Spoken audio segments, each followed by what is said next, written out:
Hello and welcome to this story chat. How are you guys? I'm Sergio Paez, and it's been a while since we've done these, but I'm glad to be back and we're talking about story. Today we're going to be talking about drawing techniques for storyboards. And if you don't know who I am, I'm Sergio. I'm a story artist and director, and I'm with Storyboard Art, where we train people how to become visual storytellers and storyboard artists. That's what we're all about. We want to give you guys the tools to get better as visual storytellers. One of the biggest things that comes up with learning this kind of craft is the drawing aspect of it. All the time we get questions about what kind of techniques to use, what kind of drawing methods we should do, what should the drawing look like, what kind of final image should be in a storyboard. And that's all over the map, but I hopefully want to give you guys a little bit of insight onto maybe how I do things, and maybe this could actually inspire you on to create some more storyboards and create some art. I'm gonna be doing a little demo, and also taking your questions. And one couple things I should point out right from the beginning is that we have been making some really awesome website updates recently. So go check out storyboardart.org and see some of those things. We have some really awesome articles that we've been writing all about this subject, including cinematography and drawing and just the methods that we're doing there. The other thing I encourage you to do is go to storyboardart/forums and sign up to our Discord group. We have some amazing people there, and we're building this really awesome community of talented and like-minded storytellers. So that's really great to have that. Something that really inspires people is just to be around others who are doing the same thing, and that at least will give you a little bit of boost, knowing that if other people can do it, hey, maybe you can do it too, right? Big shout out to everybody who's joining us now. Awesome. I'm happy to see people seeing us on YouTube. By the way, go ahead and subscribe to our YouTube channel. We have been updating that as well. So it's really, really cool that people are checking us out that way. Good to see some old faces there as well. Well, let me get into this. I do really want to talk about a couple of things with drawing, and we're going to go about half an hour today, and I will take some questions. We've already gotten some questions from the group already, which is fantastic. Big shout out to our support team with Wahab and Chad and all the guys in the background, Danielle, who's doing a lot of really amazing technical stuff. So first thing I always mention, and this goes almost without saying, I carry this thing around almost everywhere I go. This is a sketchbook, and I have many different versions of this, but this one's kind of small. You can see it's about the size of my hand, and there's scribbles on the front. But I use this, and let me just bring this up. I'll show you random sketches. Some of these are like what I call cafe sketches, and just random doodles. Let me see what I have here. Is that even in focus? And so I just carry a sketchbook, and I jot down whatever I'm seeing, whatever's in my head. Like, check this out. These are some story notes that that I was kind of drawing.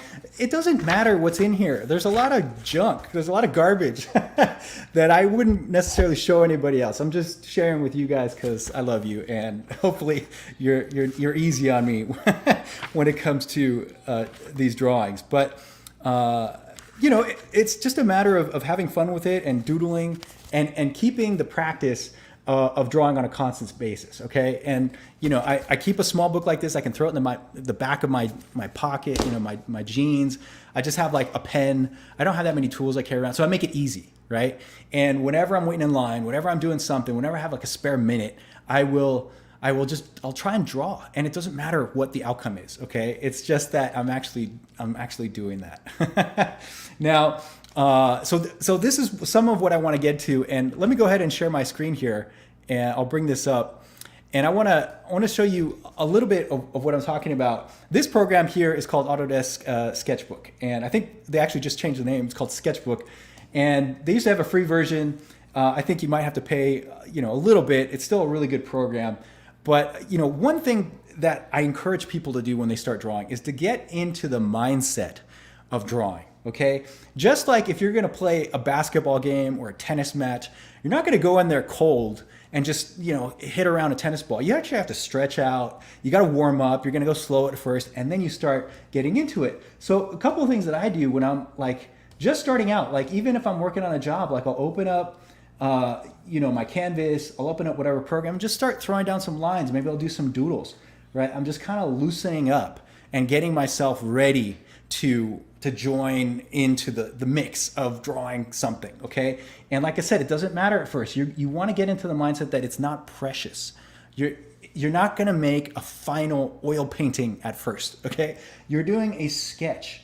And this is kind of the thing that is much different than illustration, than a lot of like portraiture, representational art. In storyboards, you're doing sketches that are going to be disposable, okay? So I want to get you into that mindset of, hey, let's have fun with it. Let's warm up. Let's actually get into the mood with doing that, all right? So a lot of times I will get in there and I'll just start randomly drawing doodles. Maybe I'll create a composition. I don't even know what I'm doing yet, but I'm just warming up my hand-eye coordination, and that's one way to get started, okay? Now, the other thing that I will mention, and I'll get into how to set up your canvas, because there's a couple things I want to talk about today, which are the setup, your efficiency of line, and some drawing shortcuts, okay? I think those are three things that come up so often when we're doing storyboards that it's really important. I have some cool samples to show you too, and then we're gonna get into your questions all about that. So one of the main things that I really think is important to say at the beginning is that drawing is a mental discipline. It is a thinking process. It's not some like artsy fartsy thing where I'm just gonna feel it. I'm gonna feel my way through it. Oh yeah, let me put a stroke. Oh, this is beautiful. Let me get in here. Oh yeah, I really feel the edge here. That's all crap. What you want to be doing is thinking. You have to use your brain when you're drawing. You have to really understand what it is you're going after and really think about it, okay? What am I drawing? What am I drawing? Am I gonna be drawing a composition from based on a landscape, okay? So, and then where am I gonna arrange the shape? Is it gonna be on the right of the screen? Is it gonna be on the left of the screen, right? We often talk about storyboards as having a screen position, and we're always gonna start with a frame, okay? That's something that we always do, is you wanna start with a frame. Let's say I want a set of trees over here, okay? So I'll just bunch up a series of shapes on this side, okay? And I'm creating a mass on that right there, but I'm thinking about it. I'm not just randomly throwing down whatever happens. Now my strokes might be random, but I'm thinking about where I want these shapes to be. What's the focal point? That's something that I want to choose. So look, I got all this negative space here. I'm going to put a focal point there. Okay, what will it be? How about we make it a car? Maybe it's and right away I'm drawing with blocky kind of shapes to take up some screen real estate, to take up a amount of space on that screen. You notice that there's nothing else competing with that. So that's my focal point. I'm choosing that, okay? Maybe now I'm gonna add some more trees, right? As like supportive elements, but I'm not gonna surround my focal point. I'm not gonna distract from my focal point. So, and like I'm not even worried about perspective or anything like that. Even the design of the shapes, I don't care. That is a representation of what I think should be there. And this is a rough pass. You want to start out with this, I'm doing rough, okay? Now, then you're gonna go, oh, maybe can I add a mountain range back there? Is there something else that I need to really enhance what I'm doing? And then that's something that you start off that way, and then you can go in and start strengthening these lines with a little darker, more pressure and all that. And again, this is the rough, okay? So you see a lot of times what happens in many programs, this is like a digital way of drawing, is you're gonna go ahead and throw another layer on there. It's very easy with this program. Just, Photoshop can do the same thing. Toon Boom can do the same thing. You throw another layer on there, and then right away, you can go ahead and bring down the opacity, and that's your rough. And that's what you're gonna do to base your cleanup on. I wouldn't even call it a cleanup, because you get confused with like, okay, is this a cleanup pass or a start? You're still just drawing, you're still just sketching. But I'm gonna try another iteration of, maybe outlining. Maybe I want this tree to be a little bit thicker. You're really experimenting that when you get into this. But again, the focal point here, I don't want to take away from what I've chosen in this composition, is going to be that car, that object that I placed here, right? I'm thinking about it. I'm thinking about what I want to do there. So the main thing is you cannot turn your brain off as you're drawing any of this stuff, all right? Does that make sense? Okay, so let me go ahead and I'm going to bring up a template, and I'll show you, I'm not going to save this, I'll show you what I usually do. Now, I find it a good idea to have a set of templates. You can find these on our website, but you can create your own. It's very simple. Everybody has kind of their own way of doing it. I already have one that's got a bunch of layers, and I'll show you what they mean. I usually put notes on the top layer. That's what this red text is all about. I can turn that off because I don't need it right now. I'll usually do a mask around it if I'm doing a presentation to pitch to somebody. And again, every program works differently. So this is going to be different in Toon Boom, for example, if you're drawing storyboards. But that mask, I turned that off and I got that frame. This is really the most important thing for me, is that frame, that you really want to have this as your main element in drawing a storyboard composition. Okay, that's very different from other, like I said, illustration or any kind of concept art. You don't necessarily have to start with a frame. In storyboards, this is going to be your guiding principle of where you're placing things in the composition. Okay, so I keep that. Now the other one that I have here is a background color. You don't necessarily have to use it in this program because Sketchbook actually gives you the option to choose your background color. I'll just keep it as white for now, but I could change that background to whatever I want. And the next thing you want to do is add your starting layer into your canvas, and this frame that's in there you don't want to touch. That's something you could even go ahead and lock it. There's a way to lock this so I can't actually manipulate this and draw on that frame. You see how it won't let me draw here in this program.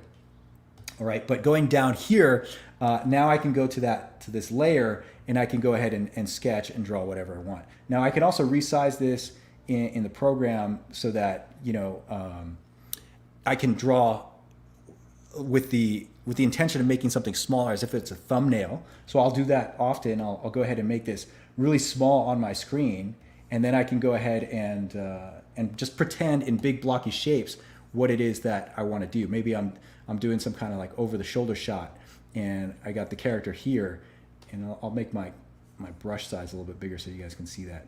So maybe I have somebody here in the foreground, and then in the middle ground, that's what I'm looking at. This would be the foreground shape, right?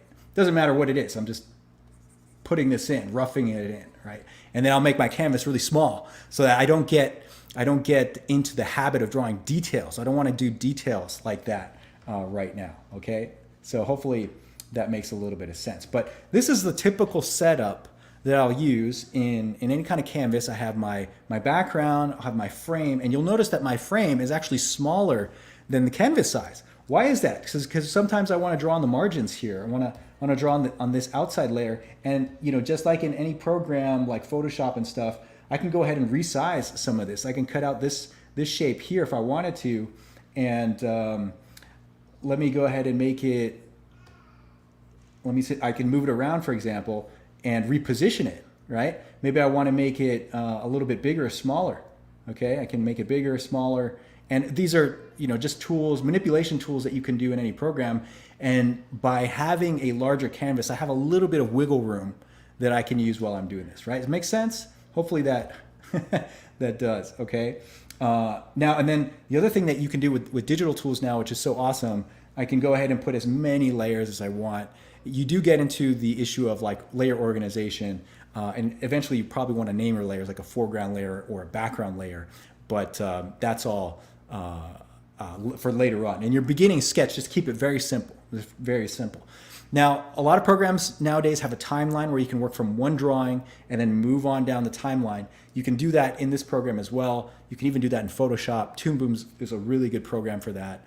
So I don't want you to worry about that though. If you're really trying to get into the technique of drawing, that's one thing that I don't really recommend you worry too much about complicating things right now, okay? So let me go ahead and I'll clean this up a little bit. I want to talk about another principle, make this slightly larger, is something called efficiency of line, okay? Now, I get this a lot. I point this out to a lot of people and artists as they're drawing, because when you're first sketching, I feel like for the first couple years when you start out something, let's say you want to draw somebody's face. Let me make this a little bit smaller.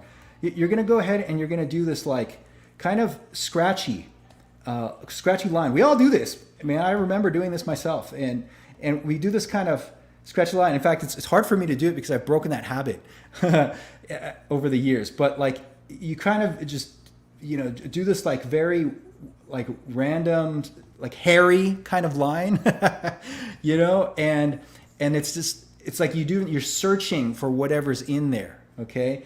And like, let me see if I got a house, maybe you might be trying to like knock out the edges and trying to figure out, okay, well, does it do this? Is it on a hill? Where's the window? I'm going to try and like piece in this window. You're doing this kind of crossy, hatchy, hairy line, shaky thing.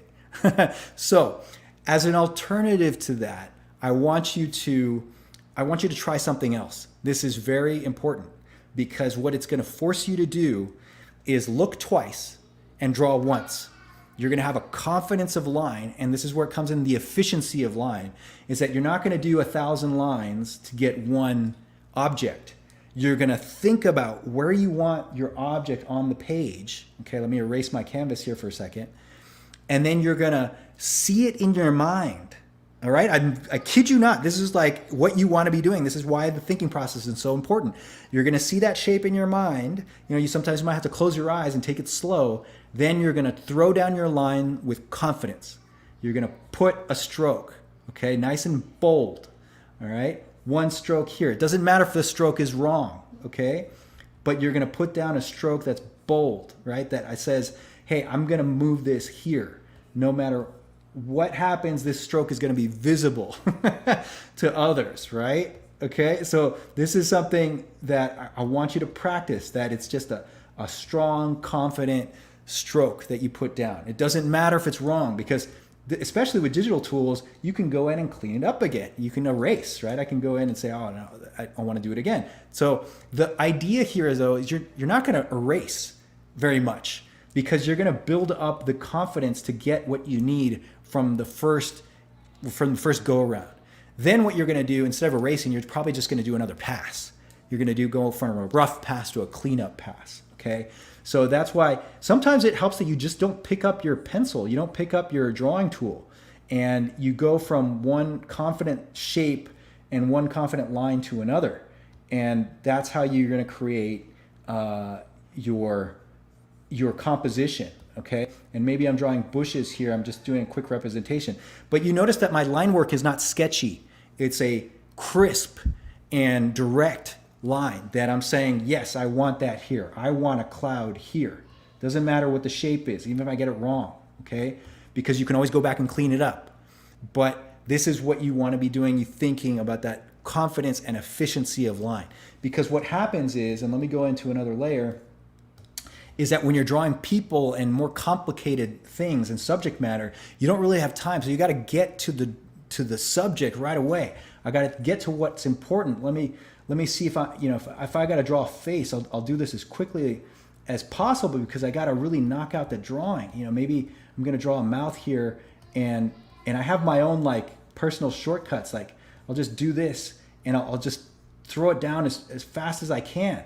And I'm doing a combination of light strokes and then dark strokes on top, okay? So it does end up becoming sketchy, right? You're not always gonna have this perfectly rigid line, but when you practice being direct and you practice putting down your line work, that's what's gonna give you that confidence, okay? At first it's gonna be very hard, and I recommend you go slow. At first it's gonna be something like, okay, I'm gonna be direct about it. Okay, I'm gonna draw this guy's outline. Maybe that's his head, maybe that's his neckline. I'm going to put in a series of eyeballs with the eyebrow. You really got to think about where it's going to go. Is it something like this? It ends up look like a coloring book, right? You're so thick and outliney. The shapes, right? Doesn't matter, because eventually you're going to get faster at it. You got to practice this. You got to practice, okay? So that's all kind of the mindset that I want you guys to be thinking about when you're drawing with confidence and efficiency of line. All right. Now, the other thing I want to get into is drawing shortcuts. It's all kind of related, but I talk about this a lot, is that as you're drawing a storyboard, it's not about copying from reference. Now, you can have photo reference that you're going on, and it might be something complicated like a tank that you need to understand where, what those shapes would be. I could probably even knock out what I remember in my brain a tank would look like, right? I'm not that skilled of a military kind of guy, but like, there's treads, there's probably something here. There's that big cannon that comes off of it. You know, there might be like the hatch that comes up at the front. But I'm thinking about it. So then I have to go find some reference, right? And that's what I'll have to do there. But what I want you to think about is eventually you're going to have to come up with common shapes and shortcuts for things that happen all the time. So the first obvious thing is people, right? So I'm going to go in there and let me just erase this. There's a way to do figures that I want you guys to try. I want you to figure this out and figure out what works for you. One recommendation here is that a figure, other than being just like a stick figure, you could do this too if you're just doing basic storyboards. You could have that guy in the middle ground. Let's say maybe there's another stick figure in the background. That works, no problem. Throw a shadow in there and you're okay. You can throw a landscape there. That's storyboard. It works as a panel. One thing though that I think will help to give a little more solidity is drawing with volume and drawing with shapes. Let me just tell you what I mean by that. So instead of drawing a stick figure, what I'm going to do is draw a block, okay? And this is going to look a little bit rudimentary and basic, but there's a couple of things that happen here. And I'm just going to throw some fingers on this guy's shirt, okay?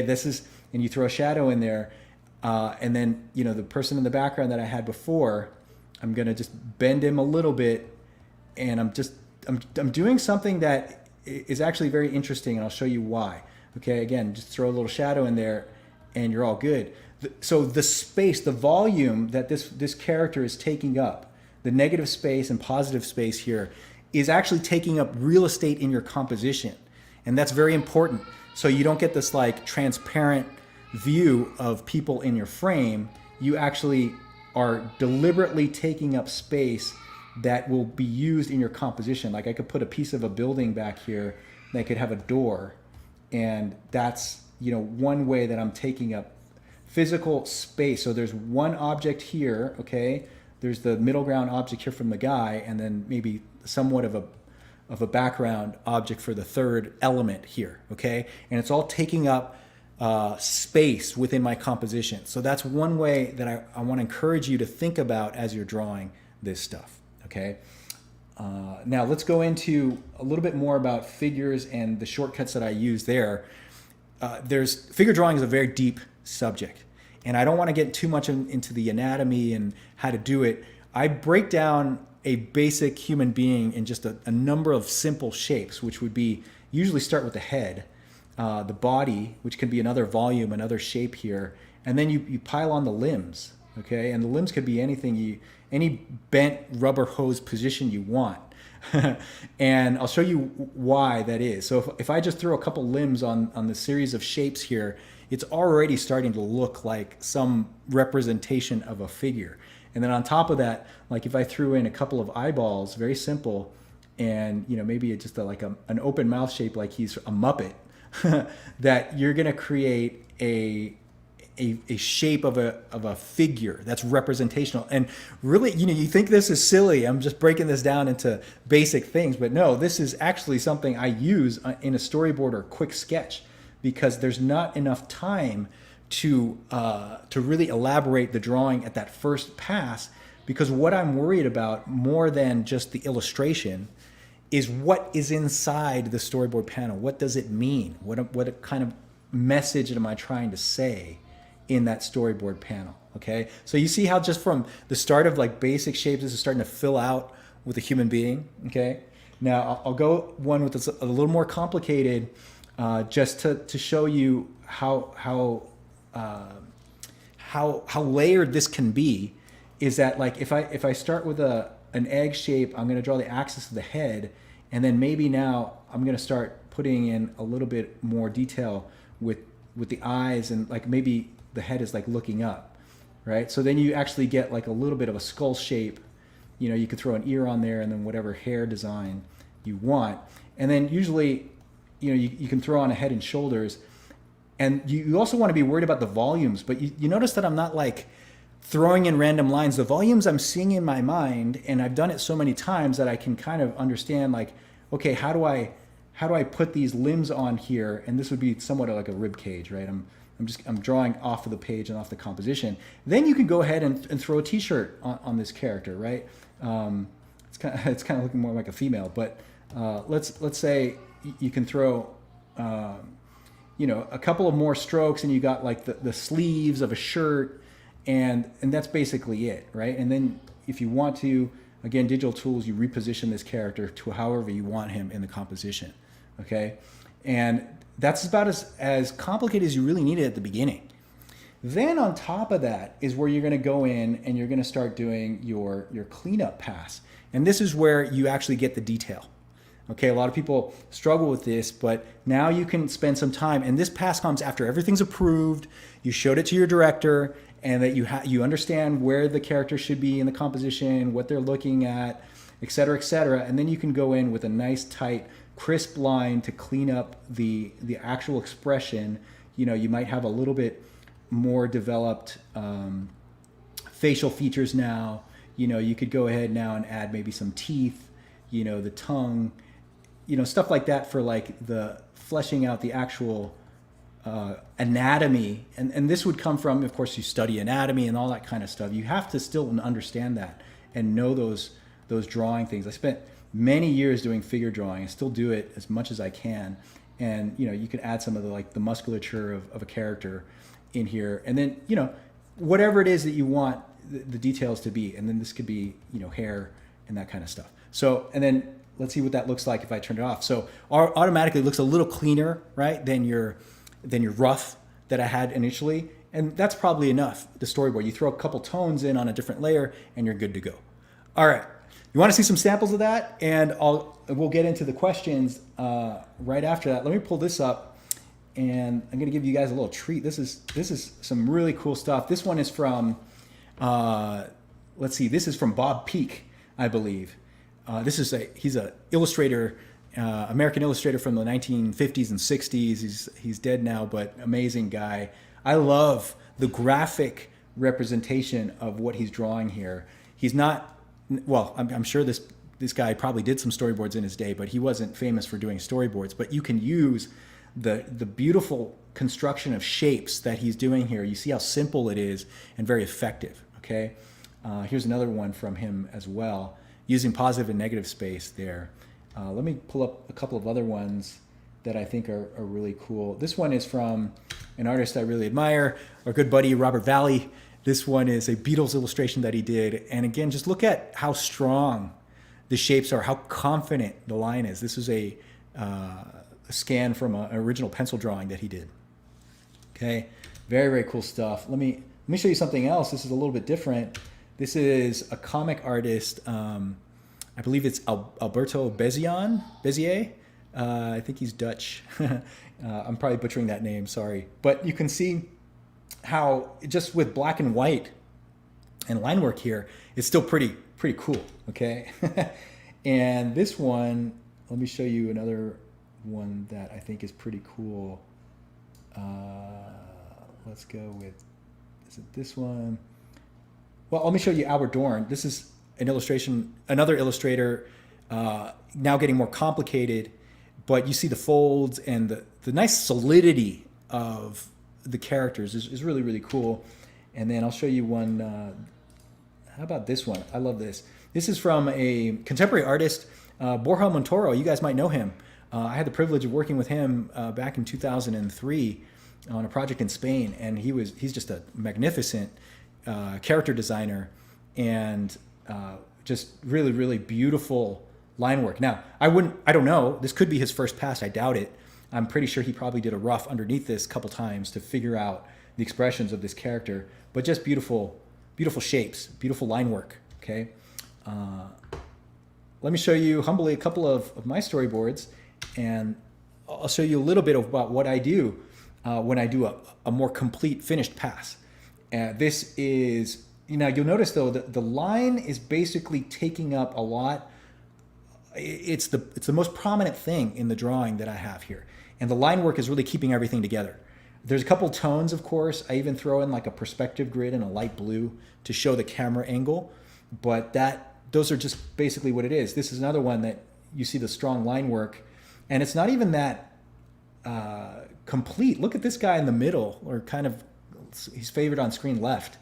And the background line work is just sketched in just ever so slightly. This bike is just kind of just sketched in a little bit, but I think it's enough to give the impression of what we want to do here. It is a fast sketch. Here's another drawing where, look at the background, how loose that really is, but I'm not worried about that. What you really want to be focusing on is the character, and that line work is a little bit tighter, even though you can tell I'm doing fast strokes here. Same thing with this. There is, let's say a more crisp line here with the objects on the screen right, and then it's basically a very bold shape that is working in the background. Okay, another example of that line work is very apparent here, and that's basically how I do it. And a lot of people do that. I'm not just you don't have to copy me. I think you want to look at other people's art, and it depends on the purpose of your storyboard, what you're doing, but a lot of times that's always really, really great there. Okay, all right, let me go in and show you a couple more that I think are really cool. Is some of these sketches, so you can see how detailed it can really get. Like when you get to color boards. This is from a film I worked on. These are not mine. This is from artist Mark Scott, who's a wonderful artist and illustrator, and just beautiful rendering and a lot of photographic type stuff. But you'll notice the design of the shapes very clear. Okay, so even if you're getting very detailed, the composition is not confusing. It's all very, very good, very, very solid work. Okay, all right. So let me go and we'll take your questions. I have a couple that I have on queue here, and we'll get that going. Let me bring this up here. So a couple of questions were submitted earlier, and this one is from Lantern PB3 off of our Discord group. He's asking, well, I think I covered a couple of these things. So when he's talking about techniques, so let me just read the question. What techniques, strategies do you use the most when drawing, and why? Example, stronger strokes in some places and an extra touch-ups. This all comes into play, and hopefully the quick demo that I gave you here is there to give you an idea of how I start something off. I start it very loose, very rough, and again, I'm trying to be bold with it, but then at the same time, I know I can go back in and put another layer on top and clean that up. So what I'm thinking about is not the drawing. In fact, I'm thinking about the content that is inside my composition. Am I fulfilling the story point? What is the camera position? And then I'll say, okay, what should this shape look like? Does it look like I'm looking at it from above and I have to see the top of it?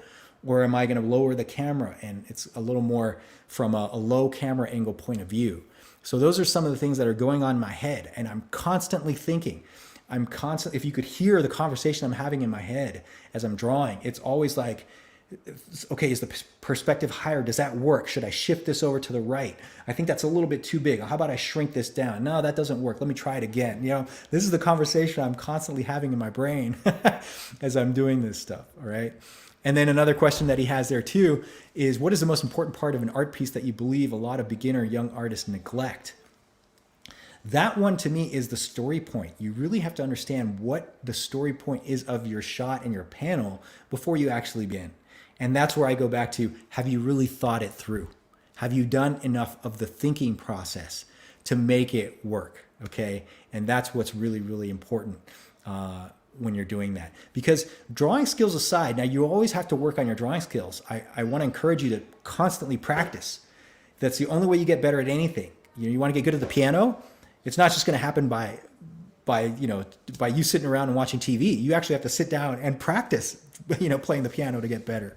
Same thing goes with drawing. You have to practice it. It's a mental discipline. It's a skill that you build up over time, and it's cumulative. So if you do it one day and you do it the next and you do it 10 days in a row, you're going to be that much better than if you just did it once or twice every 2 months. Okay. Let me go on to another question that we have here from Joshua. Hey, Joshua, good to see you, buddy. Thanks for your question. He has a doubt about a rough versus a cleanup, okay? Now, in a rough storyboard, well, let me read the question here. I love rough storyboards, and I believe that over-rendering boards is a big problem. But when doing a follow-up pass of a rough sequence, it is very hard not to start cleaning up too much. So how can you prevent yourself from cleaning up too much on a second pass? And how do you keep the energy of your roughs and your thumbnails? Okay, that's a very, very good question, and that happens a lot. Okay, so let me try and summarize that and say it in a different way to condense the ideas here.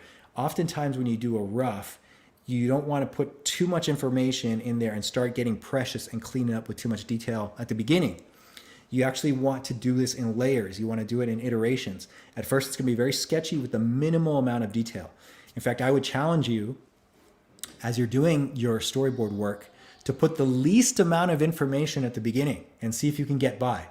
Now, sometimes you put too little information, you need to add more because you need to give a description of the camera angle and of the pose that's in your composition. But can you get by with less details? Do you have to draw all the fingers? Do you have to draw all the eyebrows and the, every detail on the face? Probably not. You can probably simplify and draw blocks of characters like I mentioned earlier.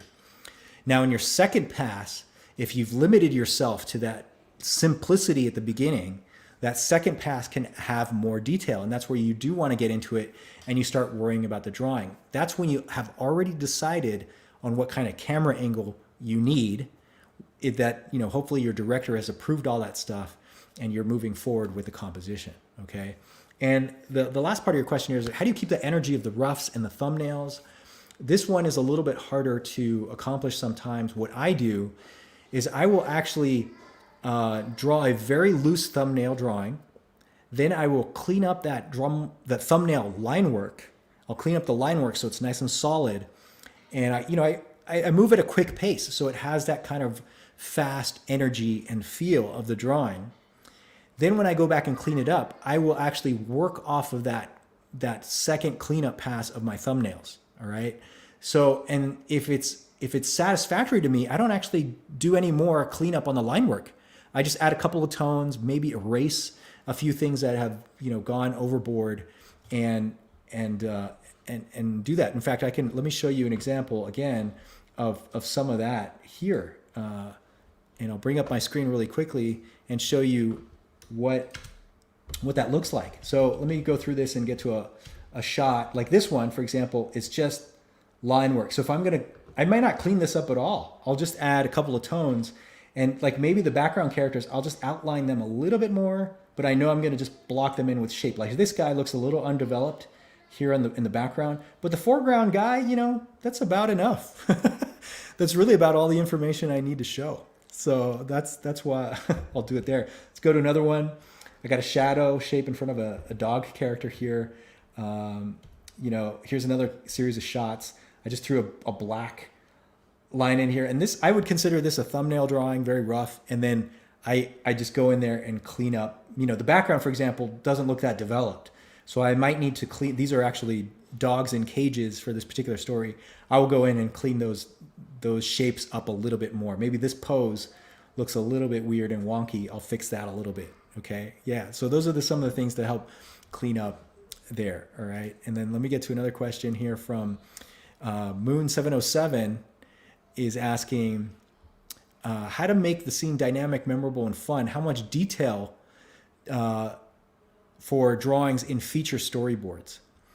Now that's a really good question. And as far as the dynamic and stuff, I think what you're probably talking about is what camera angles you want to choose. And that's where it becomes a little more selective about the style of filmmaking that you're choosing to show in your drawings. Now remember, we are filmmakers at heart. What we're doing there is creating a narrative project. So what you want to do is really understand that the shots, the needs of your particular project. And when it comes to doing feature boards, what are you gonna do is how do you actually what kind of detail you're going to put in a feature boards depends on what the project is. And there's all kinds of things, but let's just say it's an average kind of Pixar-y type film, a Disney feature. Really what you're going to be doing is a lot of iterations, and your drawings are actually going to be very loose. It's only till you get to that final pass that you start cleaning things up and making things tight. Now, every project is different, so you might have more time or less time depending on what you're doing.